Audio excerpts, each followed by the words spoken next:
नमस्कार। Capital TV का खास शो राहुल का अग्निपथ देख रहे हैं आप। मैं हूं आपके साथ पूजा। ऑपरेशन सिंदूर को लेकर कांग्रेस पार्टी चर्चा चिल्ला रही थी, पर अब वही कांग्रेस पार्टी चर्चा के कटघरे में खड़ी नजर आ रही है। कई दिनों से ऑपरेशन सिंदूर पर बहस की मांग करने वाली कांग्रेस पार्टी को जब सरकार ने चर्चा के लिए मंच दिया तो कांग्रेस पार्टी में खामोशी छा गई। राहुल गांधी के पास आरोपों के जवाब नहीं थे, तर्कों की जगह तिलमिलाहट दिखी और प्रियंका वाड्रा से लेकर मल्लिकार्जुन खड़गे तक की संसद में घोर बेइज्जती हुई। बेइज्जती का सामना करने वाले राहुल गांधी से जुड़ी एक और खबर भी सामने आई। खबर है कि राहुल गांधी ने जम्मू कश्मीर के पुंछ में ऑपरेशन सिंदूर के दौरान पाकिस्तानी गोलीबारी में अपने माता पिता को खोने वाले 22 बच्चों को गोद लिया है। साथ ही नेशनल हेराल्ड मामले से भी जुड़ी आज बड़ी खबर सामने आई। आज नेशनल हेराल्ड से जुड़े मामले में राहुल गांधी, सोनिया गांधी समेत 7 लोगों पर राउज एवेन्यू कोर्ट अहम फैसला सुनाने वाला था, लेकिन कोर्ट ने मामले में ईडी की चार्जशीट पर फैसला टाल दिया है। तो इस मामले में कोर्ट में आज क्या क्या हुआ ये भी आपको बताएंगे और इन तमाम मुद्दों को लेकर चर्चा के लिए मेरे साथ स्टूडियो में मौजूद हैं कैपिटल टीवी के एग्जीक्यूटिव एडिटर राजीव जी। सर, आपका बहुत बहुत स्वागत है। धन्यवाद। ऑपरेशन सिंदूर को लेकर कैसे फंस गई है कांग्रेस पार्टी? देखिए, कांग्रेस को फंसना ही था और कांग्रेस पार्टी नहीं बल्कि ये नेहरू परिवार ज्यादा फंसा हुआ है। प्रियंका वाड्रा हो, राहुल गांधी हो या राज्यसभा में सोनिया गांधी हो, इन लोगों ने ये सोचा ही नहीं है अब तक कि जब जब कोई ऐसी व्यवस्था के ऊपर संसद में चर्चा होगी, चाहे संविधान पे ही चर्चा क्यों न हो, जब जब चर्चा होगी नीतियों के ऊपर, तो उस समय सबसे ज्यादा सवाल कांग्रेस की नीतियां और नेहरू खानदान के उन प्रधानमंत्री पर उठेगा जो कि पहले देश के साथ गद्दारी कर चुके हैं। इसलिए सबसे पहले टारगेट में आए जवाहरलाल नेहरू, जिनकी नीतियों के बारे में सब लोग जानते हैं लेकिन चर्चा कम करते हैं। और कांग्रेस वाले जब एक सवाल पूछेंगे तो उधर से जवाब में 8-10 ऐसे सवाल निकल आएंगे कि भाई ये पीओके की बात कर रहे हो तो पीओके तुम्हारे दादाजी नानाजी जो भी कह लो, क्योंकि संबंधों में भी बड़ी गड़बड़ियां हैं इन लोगों के, तो जो भी कह लो उन्होंने ही सौंपा था पाकिस्तान को, ये सीज फायर करवा कर यूएन जाकर। उसके बाद आप तिब्बत पे विदेश नीति की बात करो, चीन के साथ संबंध की बात करो, पाकिस्तान के साथ डोजियर खेलने की बात करो, हर जगह पर तो आपके ही शासनकाल में सारी गलतियां हुई। और अब आप वही सवाल पूछ रहे हो जिसका जवाब आपको पहले से पता है कि आपने क्या किया था, अब 2014 के बाद क्या हो रहा है। तो इसलिए परेशानियां नेहरू परिवार के उन लोगों की है कि जिनके अपने लोग उनका साथ छोड़कर जा रहे हैं। जैसे पूरे संसद के डिबेट में जो विपक्ष में बैठे हुए नेता हैं वो भी बड़ा अनकंफर्टेबल दिखे और उन लोगों में से सबने सेलेक्टिव तरीका अपनाया। जैसे इनकी सहयोगी पार्टियों में एनसीपी और सुप्रिया सुले ने सीधे तौर पर कहा कि कांग्रेस ने कुछ काम किए हैं, क्योंकि उनके खिलाफ जो बात की जा रही थी कांग्रेस में उनको उसको डिफेंड करना था, और इसलिए क्योंकि उनके पिता शरद पवार कांग्रेस में मंत्री रहे, उन्हीं के पार्टी के थे और ऐसे में उनको डिफेंड करना था। लेकिन उसके बाद उन्होंने जैसे ही ऑपरेशन सिंदूर पर बात करना शुरू किया तो सबसे पहले यही बात बोला कि पीएम मोदी का बड़प्पन है कि उन्होंने हम लोगों पर भरोसा जताया। ऐसे सिचुएशन में विपक्ष पर कौन भरोसा जताता है, लेकिन हम लोगों को जिम्मेदारी दी और हम लोगों ने उस जिम्मेदारी को पूरा किया। तो आज कैसे वो बोल सकती है कि भाई हम बाहर में गए तो हमें विदेश से समर्थन नहीं मिला, समर्थन लेकर आए हैं, ये बात बोली। और राहुल गांधी तो यही सवाल उठा रहे हैं कि विदेशी मामलों में विदेश संबंध हमारे धाराशायी हो गए हैं और हमें विदेशों से कहीं से भी समर्थन नहीं मिला, यही सवाल तो उठा रहे थे। तो राहुल गांधी के खेमे में बैठकर उनके इर्द गिर्द ये 2 रो पीछे प्रियंका वाड्रा, बगल में कन्निमोझी, उसके इधर कांग्रेस के 2-3 नेता और उनके आगे राहुल गांधी की पूरी टीम, फिर भी वो बीच में वो सीधे तौर पर मोदी के बारे में बोल रही थी। और ये लोग जो हैं वो उस समय मेज थपथपा भी नहीं सकते क्योंकि उनके नेता ही उनके खिलाफ बातें कर रहे हैं। तो जो अनकंफर्टेबल सिचुएशन हुए वो नेहरू परिवार के कुछ और गड़े मुर्दे उखड़ कर आए। निशिकांत दुबे ने सीधे तौर पर कहा कि देखो भाई, ये वही नेहरू परिवार है जिनके कारण देश का विभाजन हुआ। नेहरू की महत्वाकांक्षा लियाकत अली की वो इनके परिवारवाद के खिलाफ विद्रोह, और उधर जिन्ना और हरीश इनके बीच अच्छे संबंध। कश्मीर को भी इन लोगों ने कैसे कंट्रोवर्शियल कर दिया, जब शेख अब्दुल्ला के साथ दोस्ती निभाते हुए राजा भगाओ आंदोलन में ये साथ शेख अब्दुल्ला का दे रहे थे और जिन्ना साथ दे रहा था हरीश इनका। तो ये सारी बातें जो है वो उस समय के इतिहास के पन्नों से उधड़ कर आते हैं, और उसके बाद नेहरू परिवार के खिलाफ कुछ और तर्क मिल जाते हैं लोगों को बोलने के लिए। तो इन लोगों के लिए समस्या तो है। अब समस्या धीरे धीरे बढ़ेगी ही, क्योंकि ये ऑपरेशन सिंदूर पर चर्चा हुई। आगे के चर्चाओं में भी अब ये सवाल पूरे मॉनसून सत्र के दौरान उठते रहेंगे, और लगता नहीं है कि राहुल गांधी उन सवालों का सामना कर पाएंगे। ये ऑपरेशन सिंदूर पर चर्चा है, इसलिए मजबूरी में बीच बीच में उनको बैठना पड़ता है। आगे तो वो संसद से बाहर ही जाने की लेकिन कोशिश आज तो करेंगे। सारे कांग्रेस के लीडर्स के चेहरे भी मुरझाए हुए नजर आ रहे थे। साफ समझ में आ रहा था कि घोर बेइज्जती इन सारे नेताओं की हुई है। बिल्कुल, और ये कांग्रेस के नेता जिसकी बात ये कर रहे हैं, इसमें से 20% नेता तो पहले ही पीछे हट गए थे। हाँ, बिल्कुल। जैसे शशि थरूर को देखिए, उन्होंने कहा कि भाई हमारा जो पहले का स्टैंड रहा है, यानी विदेश में गए, डेलीगेशन में गए, हमने जो बातें की, उस स्टैंड से हम इधर आकर बात नहीं करेंगे। और दूसरी तरफ मनीष तिवारी ने कहा कि भारत की जब बात होगी तो कांग्रेस की बात नहीं होगी। भारत की बात मतलब भारत की बात, कौन भारत के साथ है हम उसके साथ रहेंगे, जो भारत के विरोध की बात करेगा हम उसके विरोध में रहेंगे। कांग्रेस के जो लिस्ट निकाले गए स्पीकर्स की, इसीलिए लो प्रोफाइल लीडर को बुलाया गया कि इन लोगों को अभी संसद में अपना चेहरा दिखाना है, तो जैसी बातें बोलोगे वही बोलने के लिए वो तैयार हो जाएंगे। कोई भी कांग्रेस का वरिष्ठ लीडर जो सीनियर लीडर हो, ये मल्लिकार्जुन खड़गे की बात नहीं करते, क्योंकि राज्यसभा में जो लोग हैं वो लोगों से चुनकर नहीं गए, इनको पार्टी ने चुनकर भेजा है, इसलिए ये एहसानमंद हैं। ये राहुल गांधी के चापलूस मंडली में है, चाहे जयराम रमेश हो या फिर इधर मल्लिकार्जुन खड़गे हो। जिन लोगों को राहुल गांधी के बदौलत, ये मल्लिकार्जुन खड़गे ने पिछली बार कहा था, ये सोनिया माता बैठी हुई हैं, इन्होंने ही हमें बनाया है और तो कोई बना ही नहीं सकता।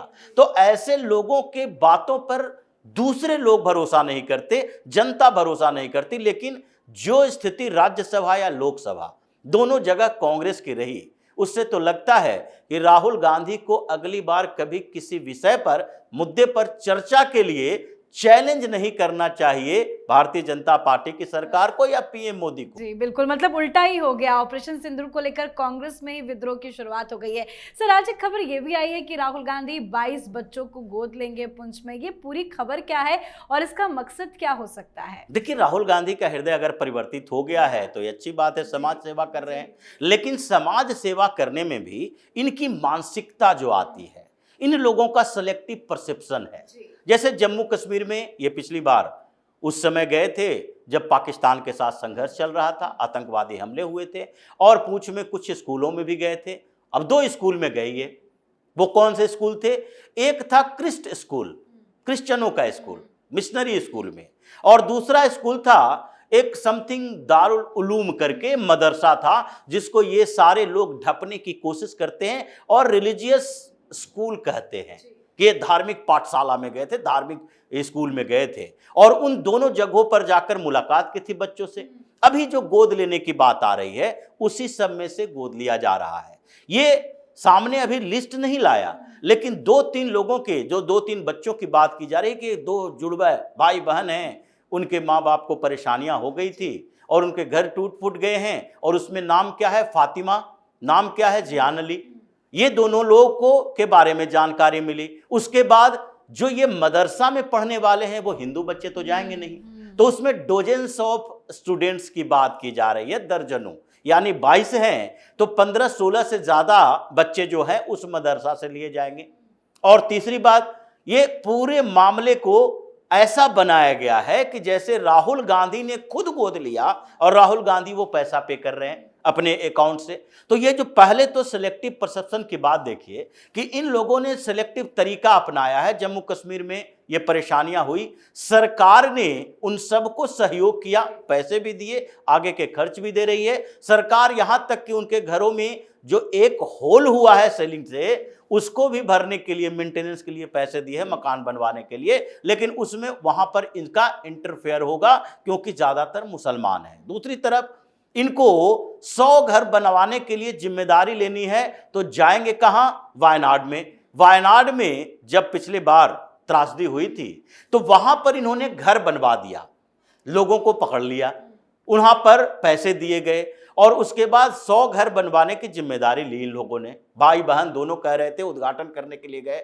लेकिन दूसरी तरफ यही प्रियंका वाड्रा जो अपना आलीशान महल बनवा रही है शिमला में, जहां इनकी अपनी सरकार, जिस समय तक शिमला में जो इतने बड़ी त्रासदी हुई, हजारों घर ऐसे टूट फूट गए, उस समय ये पूरा का पूरा परिवार अपने फार्म हाउस में था और एक बार देखने तक नहीं गया। कितनी जगह पर आपने सुना कि राहुल गांधी ये जो बरसात के समय में, बारिश के मौसम में, कोशी मंडल में सैकड़ों घर जो तबाह हुए हैं उसमें से किसी को गोद लिया, किसी को पैसे दिया। या फिर हिमाचल प्रदेश में, क्योंकि हिमाचल प्रदेश में 0.9%, 1% से भी कम मुसलमान है, तो वहां पर जाकर वो सेवा नहीं करेंगे। उत्तराखंड में जहां इतनी बड़ी त्रासदी होती रहती है, वहां भी मुस्लिम इलाके कम हैं उन क्षेत्रों में, पहाड़ी इलाकों में। ये शहरी क्षेत्रों में, उधम सिंह नगर हो जाए या फिर हरिद्वार हो जाए या फिर उन क्षेत्रों में, प्लेन इलाकों में मुसलमान है जो ज्यादा बस्तियां बनाए हैं, डेमोग्राफी वहां की चेंज हुई है, वहां जाएंगे। लेकिन उत्तराखंड के पहाड़ी इलाकों में जहां हिंदू हैं, उनके घरों में अगर तबाही मचे तो वो नहीं जाएंगे। तो ये पहला परसेप्शन तो इन लोगों ने यही बना लिया कि सेवा करने की बात करेंगे, नाम नहीं बताएंगे और चर्चा ऐसे करेंगे कि समाज सेवा कर रहे हैं। दूसरी बात एक और है कि वायनाड में भी जब घर बनाने की बात आई थी तो कहा गया कि राहुल गांधी ने उन 100 घर को बनवाने की जिम्मेदारी ली जी। राहुल गांधी ने अपने अकाउंट से पैसा दिया। ये तो सारा खर्च, पैसा जो लिया गया वो कांग्रेस के अकाउंट से लिया गया। तो अगर राहुल गांधी ये समझते हैं कि कांग्रेस इनके बाप दादा की प्रॉपर्टी है और प्राइवेट लिमिटेड कंपनी का ये सीईओ है, तो वैसे में उनके सारे पैसे उन्हीं के हैं। ये अंबानी अडानी तो है नहीं, ये तो एक राजनीतिक पार्टी के नेता हैं। तो उस समय जब ये पैसा दिया गया कांग्रेस के अकाउंट से, तो मल्लिकार्जुन खड़गे को जिम्मेदारी लेनी चाहिए। राष्ट्रीय अध्यक्ष वो हैं, ये राहुल गांधी कौन होते हैं? ये भी 22 बच्चों की जिम्मेदारी, जो बात कह रहे हैं कि ग्रेजुएशन तक पढ़ाई लिखाई का खर्च जाएगा, अभी तक राहुल गांधी ने ये नहीं कहा कि हमारा जो शेयर में पैसा लगा है, ये करोड़ों की कमाई जो होती है, जो हम एफिडेविट में लिख कर देते हैं, उन पैसों से हर महीना हम इनके लिए 1 लाख 2 लाख रुपया देंगे। वो भी जिम्मेदारी कांग्रेस की तरफ से ली जाएगी, क्योंकि कांग्रेस के प्रदेश अध्यक्ष ने ये बात कही है, कारा ने, और उन्होंने कहा कि हम लोगों ने गोद लिया है, लेकिन बात होगी कि राहुल गांधी ने गोद लिया। तो ये सारा जो व्यवस्था बनाई है इन लोगों ने, उसमें ये पहले से ही समझ रखे हैं, जैसे नेशनल हेराल्ड में समझ रखा है कि भाई कांग्रेस ने लोन दिया 90 करोड़ का, लोन माफ करवा दो, तो कांग्रेस के पैसा मेरा पैसा, इसलिए हम जिम्मेदारी लेते हैं और उस पैसे को हड़प लेंगे। और यही स्थिति है, जैसा कि आपने कहा नेशनल हेराल्ड के बारे में। हाँ सर, उसको लेकर क्या हुआ आज कोर्ट में? जैसे जिस तरीके से कोर्ट में अभी सुनवाई तो हो चुकी थी, फैसला लेना था, अभी इनको संज्ञान में लाना है कि इन 7 आरोपी जो बनाए गए हैं, सोनिया गांधी, राहुल गांधी, फिर सुमन दुबे और 2 जो नाम आए हैं सैम पेत्रोदा का, और फिर उसके पहले मोतीलाल वोरा जो अभी रहे नहीं, जो ये ऑस्कर फर्नांडिस जो अभी रहे नहीं, तो ये सारे लोगों का जो नाम आया है उनको संज्ञान में लेना है। यानी कि अब संज्ञान में ले चार्जशीट का, तो कोर्ट में उन लोगों को जाकर अपना बेगुनाही साबित करना पड़ेगा, नहीं तो सजा होगी। तो इसलिए जज साहब ने ये सोचा है अभी कि देखो भाई, पार्लियामेंट सेशन चल रहा है, अभी सुनवाई तो पूरी हो चुकी है, फैसला आना बाकी है, तो कुछ चीजों पर कंफ्यूजन है। अभी भी अगर ये शुरुआत ट्रायल की करते हैं तो ये आगे कुछ समय तक ऐसे ही टालते रहा जाएगा। इसलिए फैसला सोच विचार कर गंभीरता से ले, संज्ञान में तो आएगा, क्योंकि जो सबूत रखा गया ईडी के तरफ से, इसका मतलब है कि नेशनल हेराल्ड में क्रिमिनल कॉन्स्पिरेसी का केस सीधे राहुल गांधी और सोनिया गांधी पर है, और दूसरे उनके सहयोगी हैं जो इस क्रिमिनल कॉन्स्पिरेसी में इनके भागीदार बने हैं। मतलब कोर्ट का फैसला चाहे 7 तारीख को ही आए, लेकिन आने के बाद इन लोगों को अपनी बेगुनाही साबित करने के लिए कोर्ट में जाना पड़ेगा और हो सकता है ईडी फिर से हिरासत में जी भी ले। बिल्कुल, बहुत बहुत धन्यवाद सर समझाने धन्यवाद। के लिए। तो नेशनल हेराल्ड मामले में राहुल गांधी सोनिया गांधी की मुश्किलें बरकरार है। इस मामले में राउज एवेन्यू कोर्ट को आज फैसला लेना था कि ईडी की चार्जशीट पर संज्ञान लेना है या नहीं, पर अब ये मामला 7 और 8 अगस्त को लिस्ट किया गया है। मतलब राहुल गांधी और सोनिया गांधी की मुसीबत अभी टली नहीं है। वहीं ऑपरेशन सिंदूर पर राहुल गांधी और पूरी की पूरी कांग्रेस पार्टी भी एक्सपोज हो गई है। तो आपको क्या कुछ लगता है, आप भी अपनी राय कमेंट करके लिखिएगा। देखते रहिए कैपिटल टीवी। नमस्कार।